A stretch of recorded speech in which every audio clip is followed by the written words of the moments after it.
Hello again, friends. How are you liking this book review? What Happened to You by Oprah Winfrey and Dr. Bruce Perry. It's taken me 3 episodes to sum it up, you guys, because like I said, I'm a true nerd, but I've listened to it like 6 times now. It's due at the library on my Libby app tomorrow, so I'll hit the final chapter right now and I'll return it a day early. If you haven't yet, get on my email list because you're going to love the simple, doable approaches for conflict resolve, reaching those who are pushing you away, understanding people's behavior around you. It's all about authentic connection instead of walking on eggshells around each other. It's really a lot better communication, navigating their tempers, their triggers, and yours too. And each week, I send emails out. Don't let another week go by because you need this information. Once you read it, it'll come to you in the moment you need it most. So prepare with intentional study of this human interactions that we have. And what I would do is if I was you, I would sign up and then I'd save them in a file and I'd refer back to them when I needed them. But I promise they add up over time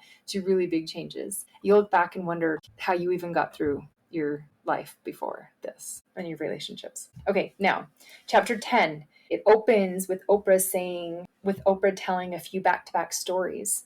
And they point out her lack of being shown how to love. It points out her isolation and how she just had to have reliance on God and God's angels to watch over and carry her through. She said that after listening to thousands of people open up to her, and having that many people share their stories with her, all she can say is, all pain is the same. Their pain was my pain, and their pain is your pain. And I thought that was pretty profound. I'm going to stick in a quick story here. My youngest's name's Sean. We found a tumor in the back of his right eye, and the whole eye needed to be removed. He was barely 4 years old at the time, and my husband and I, mourning the loss of his eye for so many obvious reasons.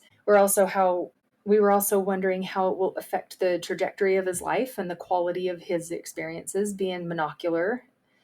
And all this while we were definitely, of course, anticipating the extra burden of a large medical bill when it was all over. And it was just one of the most painful and tough things that I had been through in my life at that point. It wasn't even my eye getting removed, it was his, right? But somehow I imagined it being so much easier if it were me. And at the time, I was loving working for a close friend of mine at the local daycare that she owns. And they allowed me to bring Sean with me to work and play with the kids and watch him at the same time. Well, he had his surgery. Okay. And our lives literally changed forever, especially his. But not even 2 weeks later, I was called in by my friend to have a chat. She said she had noticed my decrease in energy level and my attention to the kids, and she let me go right then and there. So that for me was pain on top of pain on top of pain. Let's get back to the book, okay? In this chapter called What We Need Now, Oprah asked Dr. Perry if it is all possible not to pass down negative toxic effects from the experiences we have. And he answered with some science, saying there's an adaptation that happens with perceived mistreatment. Okay, so when we're mistreated in our perception of it, right? And those adaptations are repeated in our patterns of relationships from then on without us even realizing it. And that impacts how we form and maintain all of our relationships. Do you ever wonder why some people seek abusive relationships? I know I touched on this before in one of the episodes, but we all seek out familiar patterns, even if they're damaging. If we're used to being damaged, we seek out someone who does the same thing. And that is how we adapt. That's what becomes our normal. So for our surroundings, we need to be comfortable. And that pattern continues until we see it. And only when we see it, we own the opportunity to change it. It's a chance to be decided and to choose something different for ourselves. He said once you recognize the problem, that you can fix it. There's a sequence to healing, starting from the bottom up. And he called it regulate, relate, and reason, which regulate is having to do with emotions and a baseline. Some people are vamped up all the time. Some people are like shut down all the time. And just where our normal baseline is. Relate is forging a new normal. Relate is making just small practices to a new normal. Just implementing these little tiny things that kind of up our resilience to a better normal. And then we reason. That's where the teaching comes in. So once we regulate our emotions, we're more calm. Then we can relate to things like, oh, this is okay, this is calm, I feel safe. And then when we're safe, we can reason. That's when the teaching can happen. when the other two are in place. We feel calm and safe, and then we have access to our higher choice-making part of the brain that wants to learn, that can learn. There are kids out there at the age of like 10, and Oprah was describing this, who act strangely, like in our opinion, because they haven't developed certain areas of either their social interactions or their emotional understanding, or they haven't practiced their decision making on their own enough, because maybe all their decisions are made for them. They haven't progressed or evolved in those areas because they haven't had opportunity. And they can be much younger than 10 in those different areas, in social or emotional or their decision making. So they get overstimulated easily, and they have issues with textures. They get into fits easily. So what Dr. Perry's saying is, don't start addressing the child's problems, the fights with their friends, or they can't pay attention in class, or their outbursts at each other. And even us as adults and family members, we're all yelling at each other all the time. But don't address how they can't spell, or they word things differently. They don't want you to address that until you're aware of what stage the child's at. Not their age, but their stage, like their actual capabilities at the time. Because they may be 10 or 15 or 17 and only be functioning on an 11, 12-year-old level where that's all they understand. So you begin with the lower systems, knowing you'll get to those ones eventually. So before solving these problems, parents and teachers should know how the child is feeling and acting is important. Ask yourself, can the child really hear and understand what I'm trying to say right now? Or are they too wound up or too shut down? Many people forget to think about this.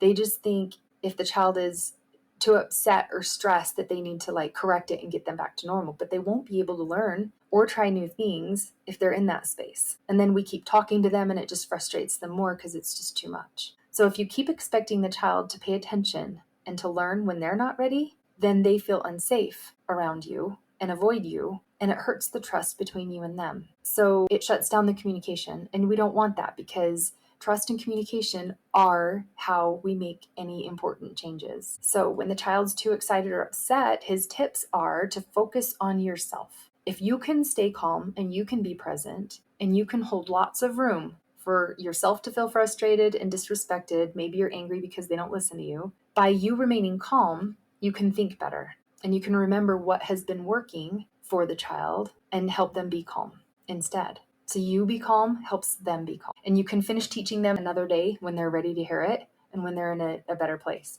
There's nothing wrong with any of the methods that anyone uses to help these kids in any settings, and ourselves too, like counseling therapy, or clinical. They just don't work if you use them forcibly or at the wrong time. The brain grows in steps, Dr. Perry says. It develops, then it processes information, then it can heal. So you need to match that to what you're doing to help the child and know which stage they're at. My plug-in for coaching here is kids get to talk about whatever's on their mind, so they can just feel safe. And I always find that whatever they're going to talk about that bothers them, all roads lead to Rome in coaching. Whatever's bothering them kind of comes back to this underlying issue. Quick tempers, inability to do tasks like chores or work, being unable to focus, they're all considered behavior disorders. And they often come from just being raised, having adverse events happen, and your brain considers it to be traumatic or isolating. As soon as you learn any of these ways in which you act out or they act out,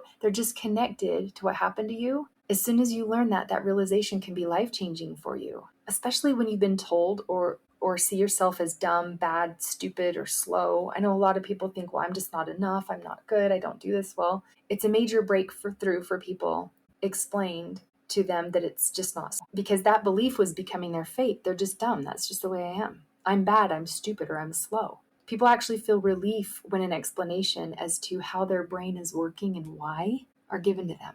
Not given a label, just told this is how you're organized. Long ago, over the span of your life when these things happened, this is how your mind organized it. It's predictable and it's based on just what happened to you.